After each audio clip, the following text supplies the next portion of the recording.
The younger sister of former First Lady Jackie Kennedy, Onassis, has died. They were married for 15 years before they divorced in 1974. Her daughter says she died of natural causes in her home in Manhattan yesterday. She was 85 years old. When Lee Radziwill died at 85, the world mourned Jacqueline Kennedy's glamorous younger sister. But what happened after her death is what truly stunned high society. Behind the parties and the European titles, Lee was quietly guarding a fortune that many believed didn't even exist. And when her will surfaced, even her closest circle questioned what they really knew about her. Lee was never just Jackie's sister. She was a princess, a fashion icon, a woman who spent decades fighting to escape a shadow that never stopped following her.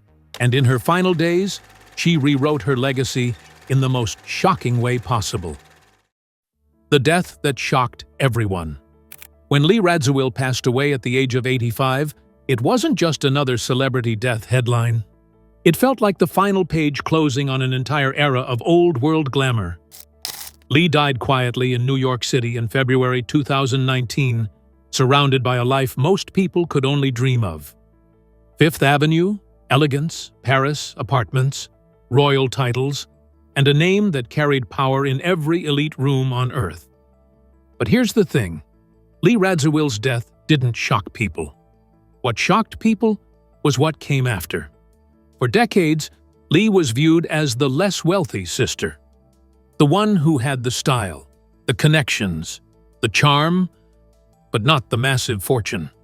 While Jackie married into American political royalty and then into shipping billions, Lee was often described as someone who struggled to keep up with her expensive lifestyle. But that's what people thought. Though for a long time, the narrative stayed the same. Lee Radziwill was fabulous, famous, and influential, but not necessarily rich in the way people assume aristocrats are rich. She was always pictured as a woman living off reputation, access, and the echo of her sister's name. But then, her will surfaced, and suddenly, whispers started spreading through the same social circles that once worshipped her. Because buried beneath the polite tributes and funeral praise was an uncomfortable truth. Lee had been sitting on far more money than anyone realized. Some reports estimated her estate was worth over $50 million. And if that number was even close to accurate, it meant Lee Radziwill had played the ultimate long game. It meant that she was quietly protecting wealth while the world assumed she was barely holding it together. And then came the next bombshell. Because when people expected her fortune to be divided across friends, charities, and the glamorous inner circle she spent her whole life building, Lee did the exact opposite, and it raised a question nobody has been able to answer. Was Lee Radziwill's final move an act of love or an act of revenge? When Lee Radziwill's final will and testament became public knowledge, it didn't read like the will of a typical socialite, because, according to reports, Lee Radziwill left her fortune to just one person, her daughter, Anna Christina Tina Radziwill. And that alone was shocking, because Lee wasn't the type of woman who lived a quiet, family-first life. She lived like someone who belonged to the world.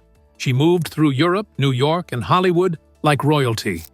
She was surrounded by designers, artists, directors, billionaires, and famous friends. So people assumed her estate would be split in many directions. But no. Instead, Lee allegedly chose to put her entire legacy into the hands of one heir. No long list of beneficiaries or glamorous names sprinkled throughout her will, just her daughter. And all of a sudden, the news was everywhere. Because Lee Radziwill spent her entire life being treated like the side character in her sister's story.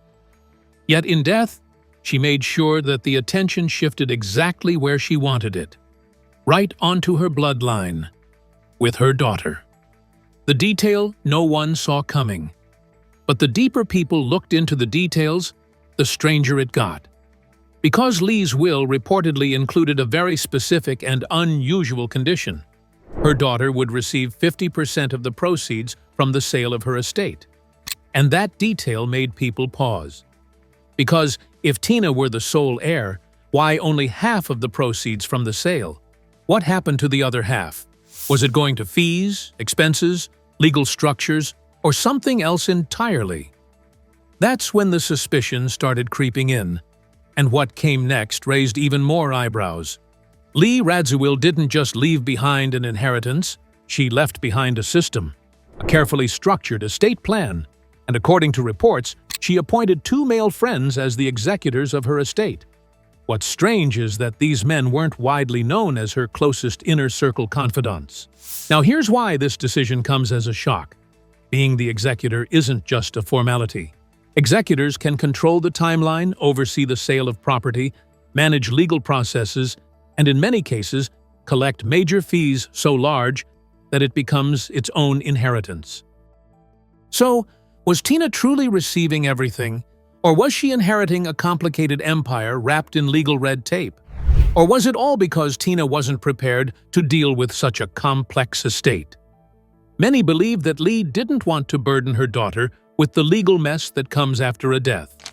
But some suspect that she didn't fully trust anyone in her family to manage her affairs.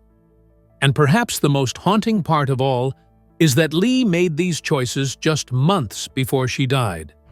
Her will was reportedly signed in September 2018, meaning she likely knew her time was limited. Which means that none of this was random. Lee spent her entire life surrounded by wealthy people, royal families, social climbers, and elite circles where money wasn't just currency. It was control. She had seen firsthand what inheritance does to families. So by placing her estate into the hands of 2 men outside the immediate family, Lee may have been protecting her fortune from being torn apart. But that begs another question.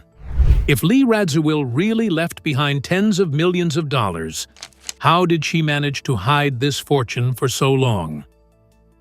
The turbulent life of Lee Radziwill.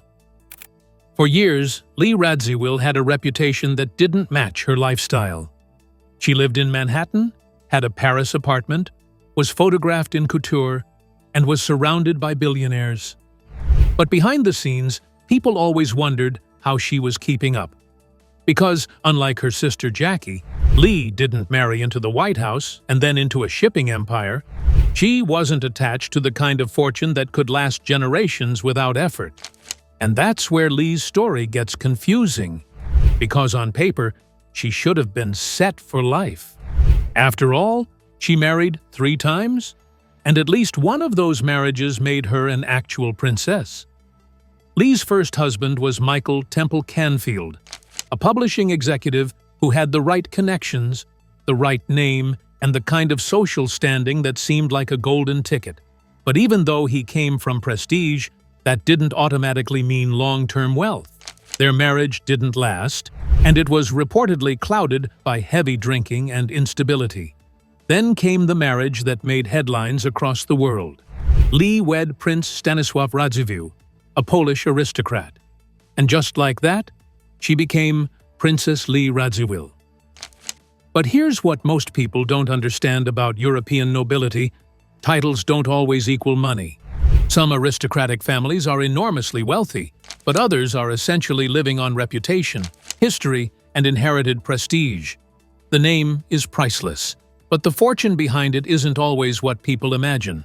And if anything, Lee's royal marriage may have been more glamorous than financially secure. Yes, she lived in elite circles near Buckingham Palace and traveled in the most exclusive social spaces in Europe. But that lifestyle was expensive, and maintaining it required constant resources. Not just that, but Lee's royal marriage wasn't as perfect as it seemed from the outside. Lee and the prince were photographed like the perfect aristocratic couple. They lived in luxury, hosted elegant gatherings, and raised their children in the kind of world most people only read about. Lee looked like she had achieved the ultimate dream, escaping Jackie's shadow and becoming royalty in her own right. Over time, rumors began spreading through elite circles that Prince Stanisław wasn't exactly loyal. Whispers of affairs followed him, and people who knew the couple personally claimed Lee was constantly forced to tolerate humiliations in silence. But she wasn't going to take that for a very long time. And as the marriage began to crumble, Lee's private life became a storm of rumors, accusations, and emotional chaos. Some reports claimed she grew close to other men. Some claimed she had affairs of her own. And in the middle of it all, her once glamorous marriage became more like a cold battlefield. Lee and the prince divorced in 1974, ending what many thought would be her forever fairy tale. And by the time it was over, the title remained, but the dream was dead. Lee walked away from the royal fantasy with 2 children and a complicated reputation that followed her everywhere.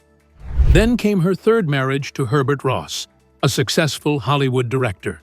And unlike her previous husbands, Herbert actually worked in an industry where big money was possible.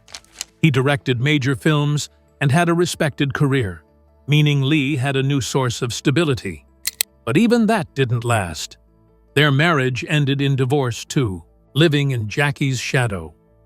By the time Lee entered her later years, she wasn't living as a protected princess or a Hollywood wife.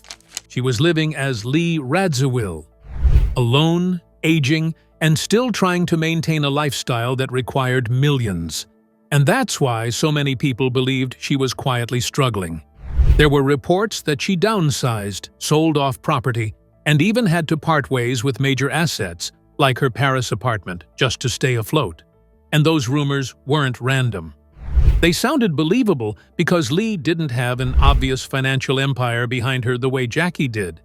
So how does a woman go from being financially strained to dying with an estate rumored to be worth over $50 million?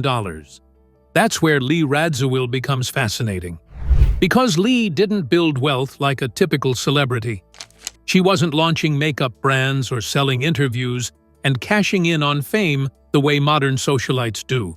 Lee's wealth was old school, and if she truly left behind a multi-million-dollar fortune, then it likely came from a mix of things most people didn't track closely, like real estate, art, jewelry, private investments, and family trusts. And that's the key word, trusts. Because wealthy families rarely leave money sitting in plain sight. They move it through trusts, accounts, and private structures designed to protect assets from taxes, lawsuits, and public scrutiny. And Lee was raised in exactly the kind of world where that was normal. Her family wasn't just wealthy, they were connected too. They were part of America's elite social class, where money didn't always show up on paper the way it does for ordinary people. Lee also spent decades surrounded by people who understood how to preserve wealth through quiet deals. She lived among royalty, moguls, designers, and art collectors. She didn't need to announce her financial moves because in her world, the smartest money was always hidden money. And then there's her property. Lee lived at an exclusive Manhattan address that alone would have been worth millions. She also had access to European residences and connections that could open doors to investments most people never even hear about. But perhaps the biggest clue is the simplest one. Lee Radziwill never stopped being valuable, even when she wasn't acting or straying away from the spotlight. The world thought she was Jackie's poor sister who couldn't build a stable life for herself. But that couldn't be farther from the truth. She was still Lee Radziwill, the princess with a legendary name. And in high society, a name like that isn't just social currency. It's literal financial currency. It brings invitations, connections, opportunities, and access to circles where money changes hands quietly. And let's not forget, Lee also worked. Most people don't realize she wasn't only a socialite. She had legitimate success as an interior designer. She founded her own design firm and reportedly worked with wealthy clients who paid enormous amounts for taste, discretion, and prestige. Her eye for style wasn't just admired. It was profitable. And when you combine that with the possibility of inherited wealth, investments, and assets accumulated over decades, suddenly the $50 million estimate doesn't seem so impossible, do they?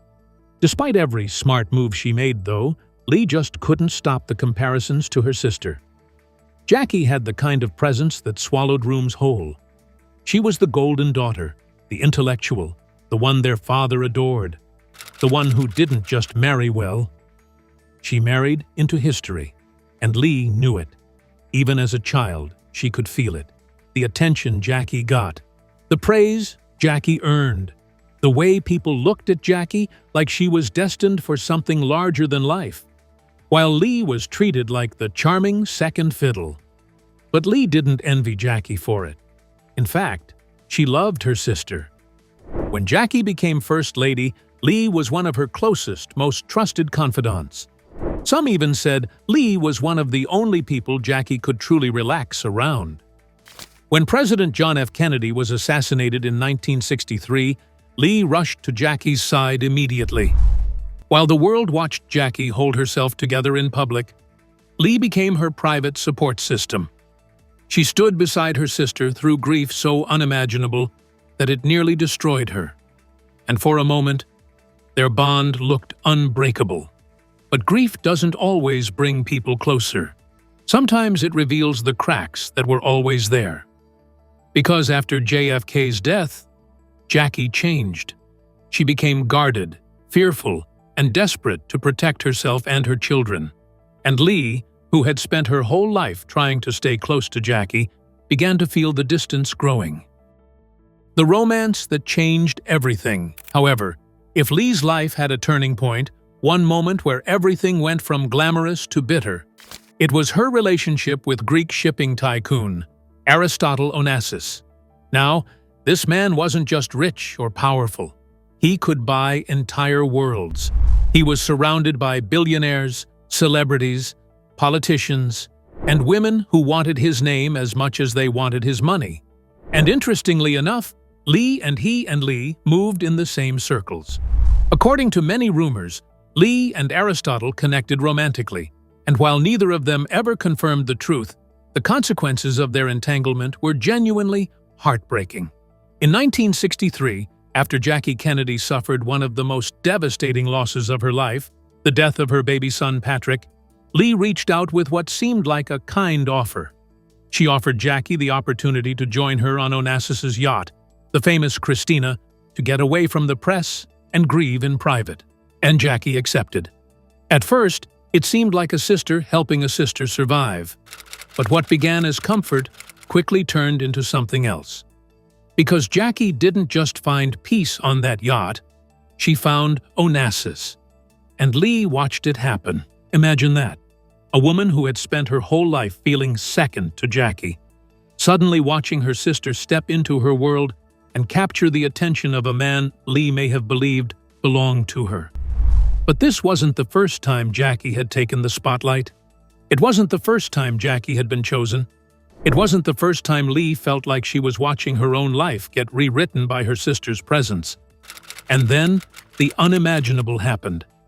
Jackie Kennedy married Aristotle Onassis, the former First Lady, America's widow, marrying one of the richest men alive in a tabloid-fueled ceremony that shook the world.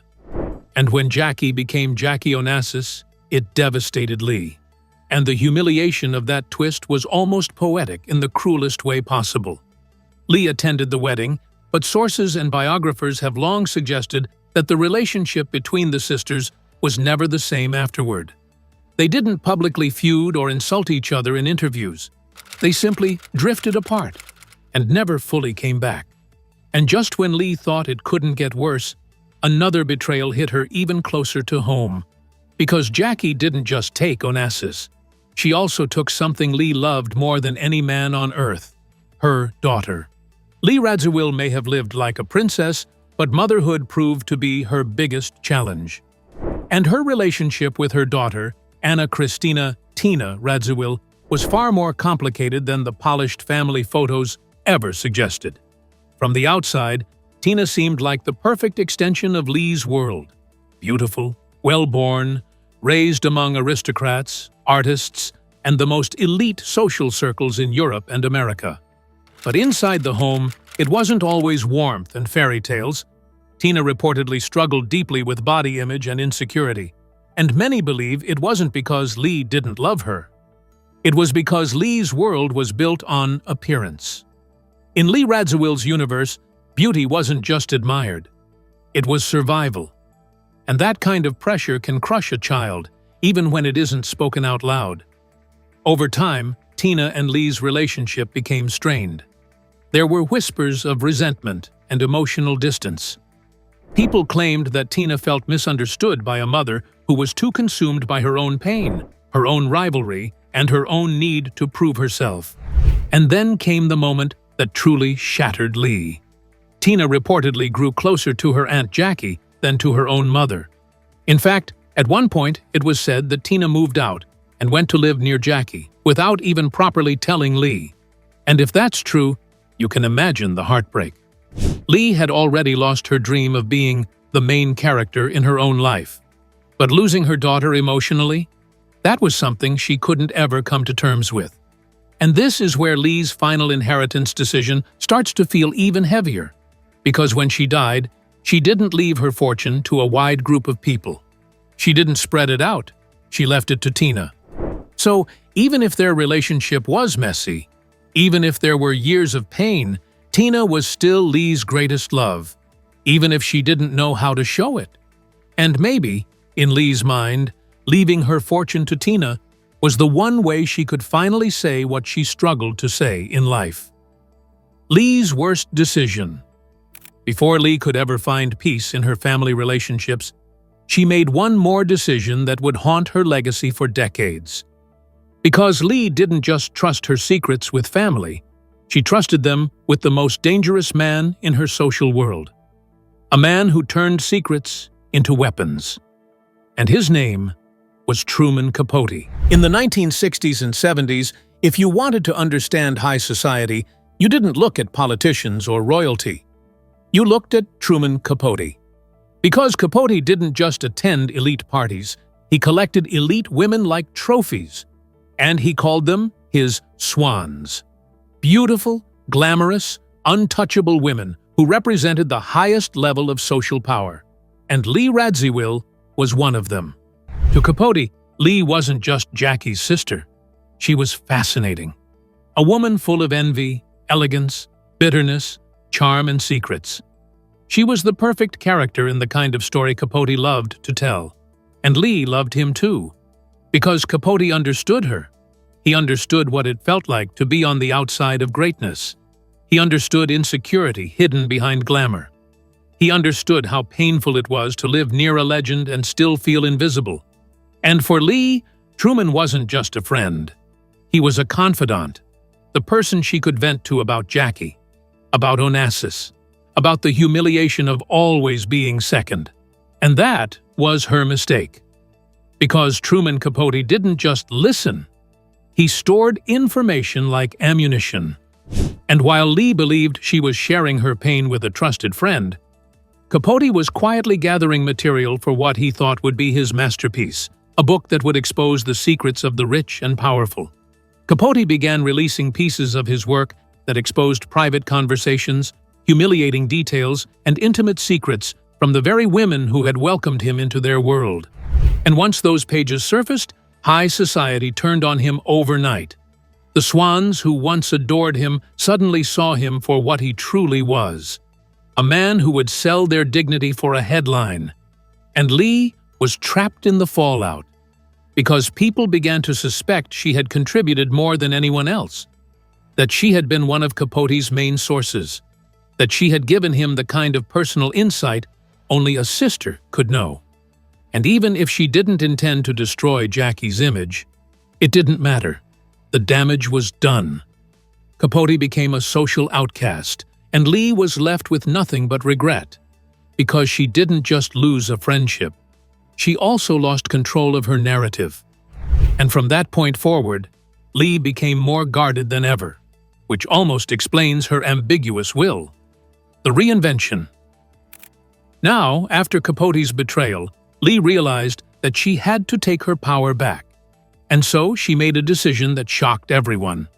She decided to completely reinvent herself and become a working woman. Something society never thought she could be. Because of all the luxury Lee lived in, she always carried one deep insecurity. The feeling that she hadn't earned her place. That she was only invited into rooms because of her last name, her sister, her marriages, and her beauty. So she chased legitimacy. And the first place she tried was in the one world where titles didn't matter.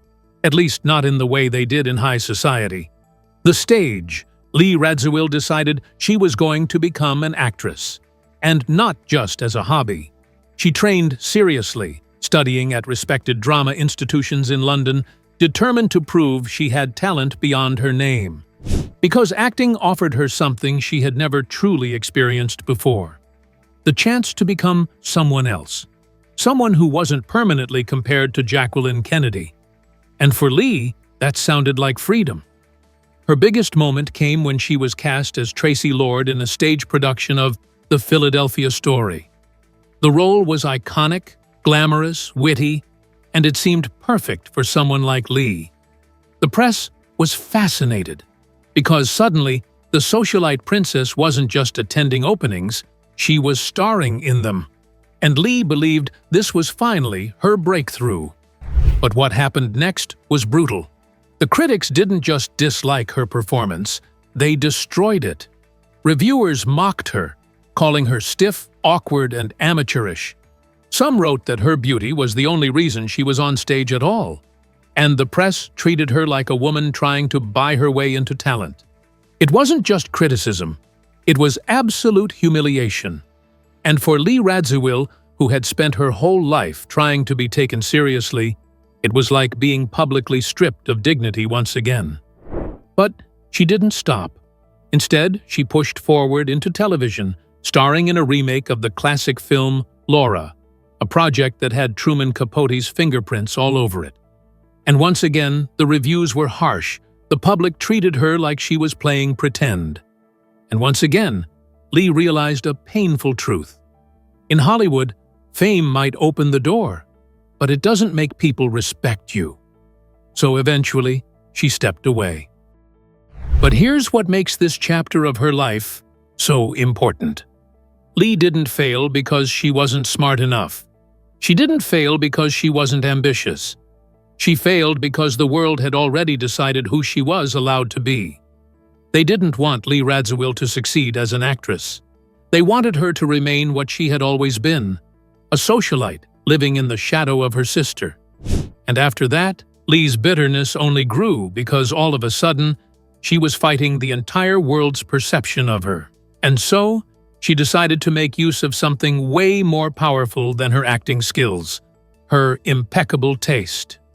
Lee had always been known for her fashion, her elegance, and her effortless ability to make anything look expensive. But behind the scenes, her talent went deeper than clothing. She had an eye for design and an instinct for interiors, and she had spent years studying luxury without even realizing she was training for a career. So while the world thought Lee was simply decorating her own glamorous homes, she was quietly building expertise. And when she finally stepped into interior design professionally, the response was completely different. Suddenly, wealthy clients wanted her. Magazines featured her spaces. Architectural publications praised her vision. And for the first time, Lee Radziwill wasn't being treated like Jackie's sister. She was being treated like an artist in her own right. She launched her own interior design business in the 1970s and gained elite clients who paid for one thing above all else: her signature style. The same style that had made her a fashion icon now became her greatest asset. Interior design was the first time Lee truly controlled her narrative and finally had an identity of her own. And that's when she was finally content with her life. Content enough to stop letting the spotlight define her. By the time Lee Radziwill entered her later years, she wasn't living like the carefree princess the world remembered. She was still elegant, still admired, but behind the scenes, her circle had grown smaller, and her life far quieter. In the final stretch, Lee became intensely private. Friends noticed she wasn't attending as many events, and even in Manhattan, she was seen less and less. It wasn't just age, it was survival.